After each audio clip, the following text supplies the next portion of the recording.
Et c'est bien ce que constate Nadjet Belazgani, sage-femme à l'hôpital de Carpentras. Il y a quand même un retour aux sources. Il y a de plus en plus de femmes qui souhaitent justement accoucher, on va dire entre guillemets, le plus naturellement possible à la maison. Donc, sollicitée notamment Valérie Place, sage-femme au centre de périnatalité d'Apt. On nous en parle, peut-être d'autant plus maintenant que la maternité d'Apt a fermé. Il y en a parfois qui nous disent, moi je leur déconseille quand même par rapport au risque et je pense qu'il vaut mieux qu'elles se dirigent vers une salle nature où il y a quand même les professionnels médicaux qui sont là et paramédicaux et toute la sécurité qui va avec. Pourtant, accoucher à domicile, c'est vraiment ce que voulait Cécile. Dans ses bras, Thibaut, 2 jours, né finalement dans la salle nature de l'hôpital de Carpentras.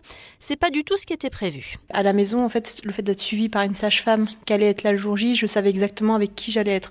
Mon conjoint, le papa du bébé, donc ma sage-femme. Et pour moi, c'était les critères où je me sentais en sécurité pour pouvoir accoucher sereinement. C'était vraiment le côté intimité, pouvoir vivre ça en couple, avec équipe le plus restreinte possible. Et pourtant, la moitié du couple n'était pas convaincue au départ, Florian et le jeune papa. Moi, j'ai étudié la question, je suis scientifique de formation et dans la vie, et donc c'était quelque chose, pour moi, l'hôpital avait un côté rassurant, à l'opposé de son point de vue à elle. Et en fait, on en a beaucoup discuté, on a rencontré des gens, même participé à un festival autour de ces questions-là.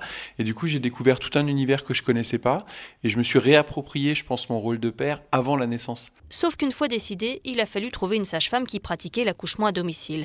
Il n'y en avait plus près de là où habite le couple en Bourgogne. Et chez nous, aucune en Vaucluse, précise le Conseil de l'Ordre, par la pression des autorités, mais aussi à cause du coût des assurances. Alors il y en a dans la Drôme, dans le Nord Bouches-du-Rhône.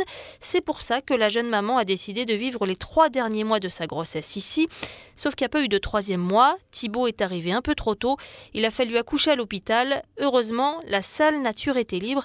Le papa s'en était assuré par téléphone. J'avais à cœur de le vivre à la maison parce que c'est quelque chose qui était assez évident pour moi, assez instinctif.